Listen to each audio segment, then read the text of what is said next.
साबिक वज़ीर-ए-आज़म जिन्हें छोड़कर भागना पड़ा अपने मुल्क को, बांग्लादेश को, हसीना वाजिद, उन्होंने लोगों के ऊपर गोली चलाने के अहकामात जारी किए थे। अब ये हसीना वाजिद भी पाकिस्तान की तरह ही कर रही थी, जैसे आजकल पाकिस्तान में हो रहा है, अदालतों को इस्तेमाल कर रहे हैं, फ़ौज को इस्तेमाल कर रहे हैं, इदारों को इस्तेमाल कर रहे हैं। इसी तरीके से हसीना वाजिद का भी एक मॉडल था फस्तायत का, जो बांग्लादेश में था, और मुकदमे में मुल्क के वज़ीर दाखिला और IG भी मुलजिम थे। इस्तगासा के मुताबिक मुजाहिरीन के ख़िलाफ़ ड्रोन इस्तेमाल किए गए, हेलीकॉप्टरों को इस्तेमाल किया गया, मौलिक हथियारों का इस्तेमाल किया गया, जिससे लोगों की हलाकतें हुई थीं।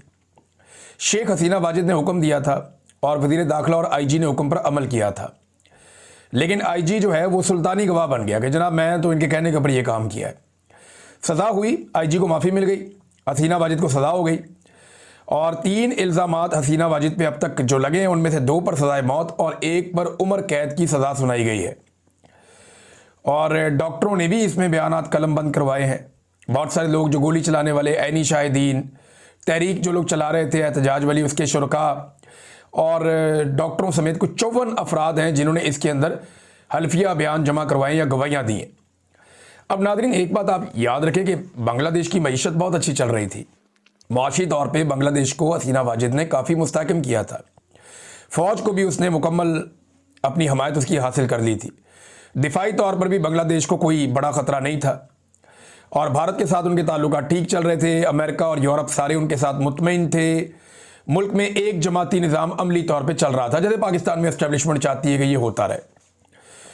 अब फांसियाँ दे रहे थे वो लोगों को, जबरी तौर पर लोगों को लापता किया जा रहा था और लगातार लोगों को टॉर्चर किया जा रहा था, लेकिन फिर एहतजाज शुरू हो गया।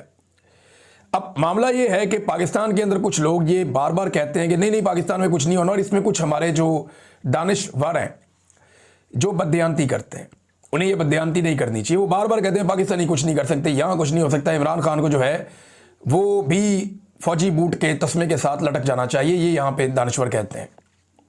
जैसे नवाज शरीफ साहब ने फौजी बूट का सहारा लिया, जैसे जरदारी साहब ने जो है वो मिलिट्री एस्टेब्लिशमेंट का सहारा लिया, बिलावल, बाकी सारे, मरियम, सारे जो करते रहे हैं, तो जो पाकिस्तान के दानिशवर है वो कहते हैं इमरान खान भी वही करे। लेकिन इमरान खान ने रास्ता डिफरेंट लिया इस दफ़ा। इमरान खान साहब की सियासत जो है वो उस तरह नहीं है कि आप ये कहें कि उनकी पहले दिन से सियासत बड़ी शानदार है। गलतियाँ सबसे होती हैं, और इमरान खान साहब ने अपनी गलतियाँ खुद मानी है और किसी ने नहीं मानी, और उन गलतियों से सीख कर अब वो कह रहे हैं जी कि मैं उस तरह नहीं मुल्क चलने दूंगा जैसे ये लोग हमेशा से ज्यादती करते आए। बहरहाल हसीना वाजिद ने इतना कुछ कर